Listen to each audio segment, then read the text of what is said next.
Have you ever tried soloing on bass only to find it just isn't working? Maybe you heard a recording of you playing and just cringed, or perhaps you knew it wasn't any good while you were playing it. Hi, I'm Luke from Become a Bassist, and in this video you'll learn the 3 biggest reasons your bass solos flop and exactly what you can do to fix it.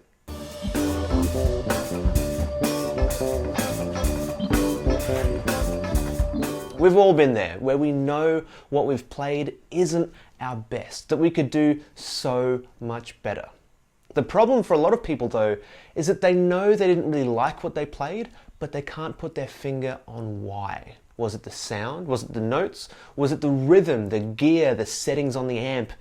It could have been all of these things, or it could have been none of them at all. In my experience, though, there are 3 main hurdles bass players face when they try to go from laying down a bass line to stepping forward and taking a solo. The first place that people fall down can be summed up in one word: language. Not knowing enough of the musical language and not having enough vocabulary to express yourself is the first reason your bass solo might suck. You may have heard the old saying that music is a language, and it is totally true. Musicians who don't know much of the language of music are like people who are learning a second language. At the start, you may not be able to say much and you may not be able to make a lot of sense, but the more you learn of that language, the more you can connect with the people you're communicating with, and the more you can connect with everyone around you as well. Someone who doesn't know much of the musical language might sound something like this. Now the first thing, they might not know what notes are the right notes, so they might be searching for notes, so they might go, find a note that sounds good, try and go to another one. Oh, no. Yep, okay. But even if they do know the right notes, it can end up making not a lot of sense.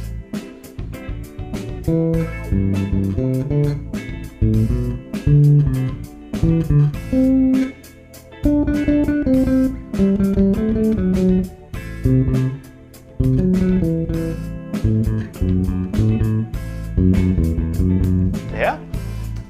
Can you hear how this doesn't make any sense at all? This is like the musical equivalent of someone walking around and shouting random words. Refrigerator, huckleberry, fan. It doesn't make any sense, and it just confuses everyone.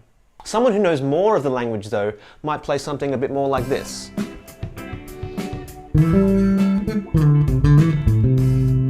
Might play a second phrase again.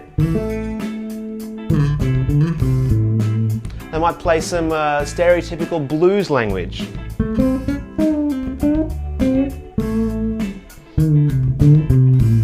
Something like that. Maybe even play some cliche jazz phrases.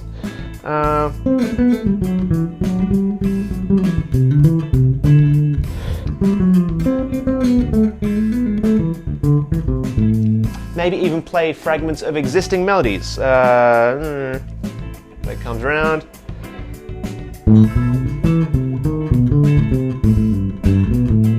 Something like that, yeah? Can you hear how there are distinct phrases that your ear can latch onto? You may have even heard some of these before, and that's great. If everything you heard was unfamiliar, you probably wouldn't like it because you've heard some of these sounds before, it sounds much better and makes a lot more sense. So how can you do this for yourself? What's the best way to learn the language of music?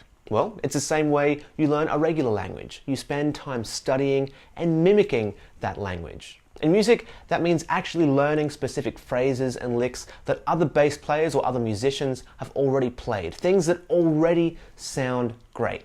The more you listen and learn from other musicians, the better your own solos will get. And to give you a head start, I've put together a masterclass called Anatomy of a Bass Solo, where I guide you through one of the most iconic bass solos in history and show you exactly how it's put together. You can use the language and phrases in this solo for yourself and get your own solos to that next level. To get the masterclass, just click the link under this video, fill out the form, and I'll send it straight to your email, 100% free. Now, the second place bass players fall down and start sounding less than great is when they lose the groove. Now, this is a really interesting one. As bass players, what are we doing more than 95% of the time? We're playing bass lines. We're laying in the pocket, putting down the groove, however you want to say it. We're locking in with the drummer and the rest of the band and playing everything as in time as possible. However, when it comes time to take a bass solo, I've seen this happen so many times. The bass solo comes around, the bass player starts playing, and everything falls out of time. The rhythm falls to pieces. They lose the groove. Part of it could be nerves, part of it might be that it's uncomfortable to take a solo when you're so used to just laying on the bass line. Someone who falls prey to this might sound something like this, even if the notes are all correct.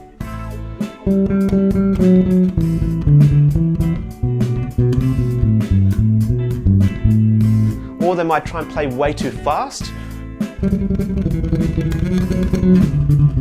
All that kind of stuff. But hear how nothing's very settled.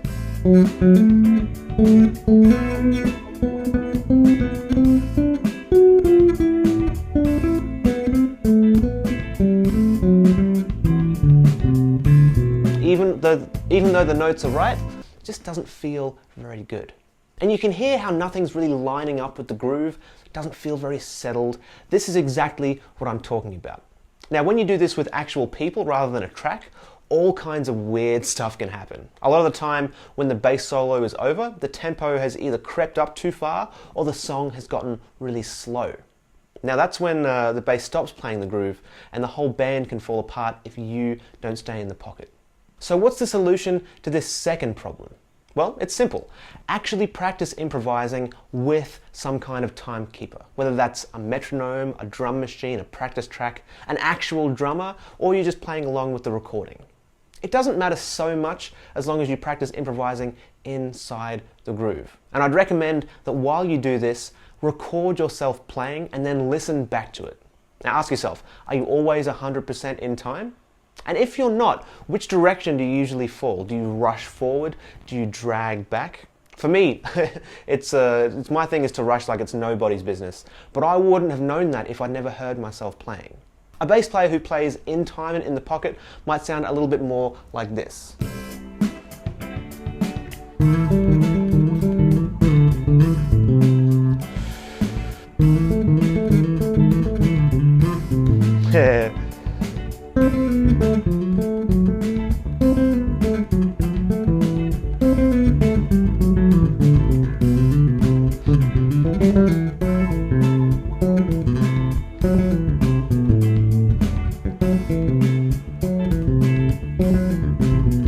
Something like that, yeah? When you play within the groove, it's better for the audience, it's better for your bandmates, and it is better for you. The last place to strengthen up your bass solos is in the content of what you play. A huge mistake that I see a lot of less experienced players make is that they just run up and down scales. They've learned them and they want to use them. But it's not musical, it's not engaging, it's not fun to listen to, and it's definitely not fun to play with someone like that. Someone who just runs scales instead of playing musical phrases might sound like this.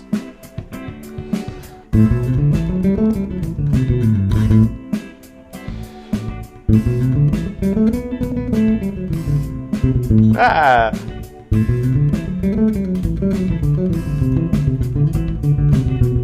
Yeah, now I'm kind of exaggerating as much as I can here, but hopefully you can see that just going up and down scales is not a great way of crafting any kind of improvisation.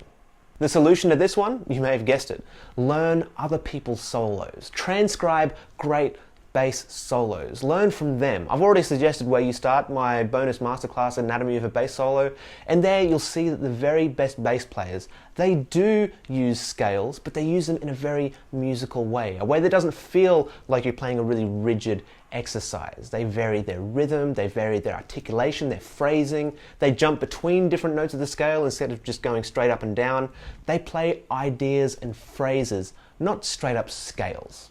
Now that might sound something a bit like this.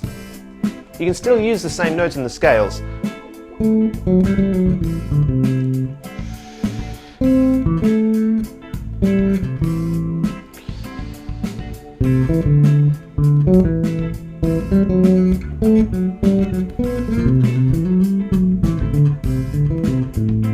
Yeah? Now, this is the exact same notes we used before, but now it doesn't feel like an exercise anymore. We're not just going up that A Dorian scale and coming back down. Now, if you can fix these three areas of your bass solos, your vocabulary, the language that you use, your rhythm and staying within the groove, and playing ideas, not scales, I'm sure you'll find that your solos really will get to that next level. And like I said, the best way to learn how to do this is to model bass players who play at a higher level than you currently do. Thank you so much for watching. You can probably tell I'm a bit of a nerd for all this stuff, so thanks for sticking with me. I really do appreciate it. If you're ready to take your solos to the next level, I'll see you in the Anatomy of a Bass Solo Masterclass, and if not, I'll see you in another video soon. I'm Luke from Become a Bassist. I'll catch you later.